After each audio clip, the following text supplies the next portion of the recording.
For centuries, Jerusalem has been revered as the heart of the world, a sacred city, steeped in history, faith, and prophecy. But what if this holy city was not only the spiritual center, but also the geographic center of the earth? Could it be that this sacred ground connects the creation of humanity with its ultimate redemption? This is the story of Jerusalem, the center of the earth, where Adam was buried, and where Jesus Christ was crucified.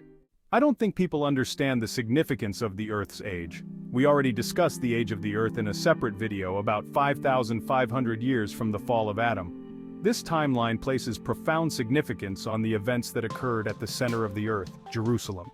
According to the Cave of Treasures and ancient Christian text, Adam, the first man, was buried at the very place where Jesus would later be crucified, Golgotha, the place of the skull. This connection ties together the fall of humanity and its redemption. For he had given commandment concerning the body of Adam, that he should be buried in the center of the earth, on the place where he should be crucified, even on Golgotha. Cave of Treasures 2:22. Other apocryphal texts, such as the Book of the Bee and the Gospel of Nicodemus, also mention this sacred connection, reinforcing the belief that Golgotha is where Adam's skull was laid to rest. Imagine the earth tilting differently during the time of Noah, placing Israel at the very center of the earth. The Book of the Bee states, the earth was divided into 3 parts, and the middle part was called the navel of the earth. The Gospel of Nicodemus mentions, and the earth was rent, and the rocks were split, and the graves were opened. Could these events, described by Nicodemus, have a bearing on the tilt of the earth? Was this a divine preparation for the events that would unfold in Jerusalem? Jesus Christ was crucified at Golgotha, the place of the skull, the very location where Adam, the first man, was buried.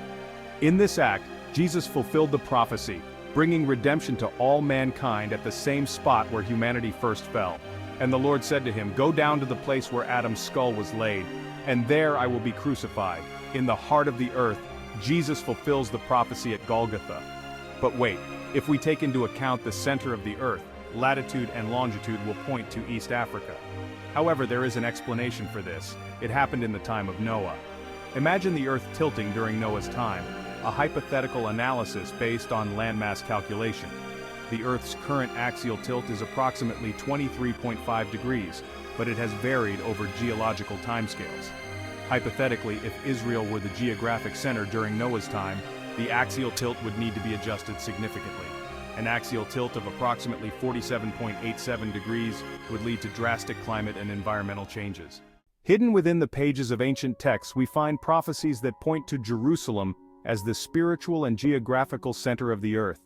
These writings, though not part of the canonical Bible, offer a deeper understanding of the divine plan.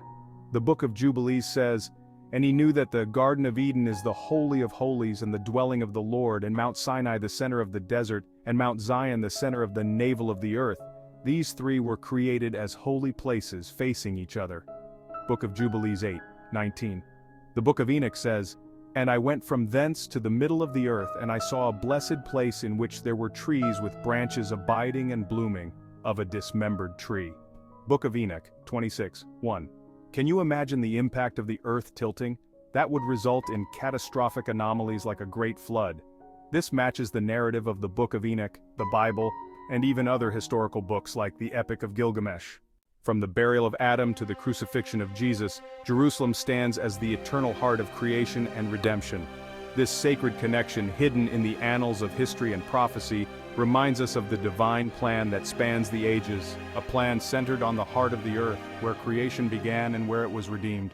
Discover more about this divine connection. Visit our YouTube channel for further insights and resources.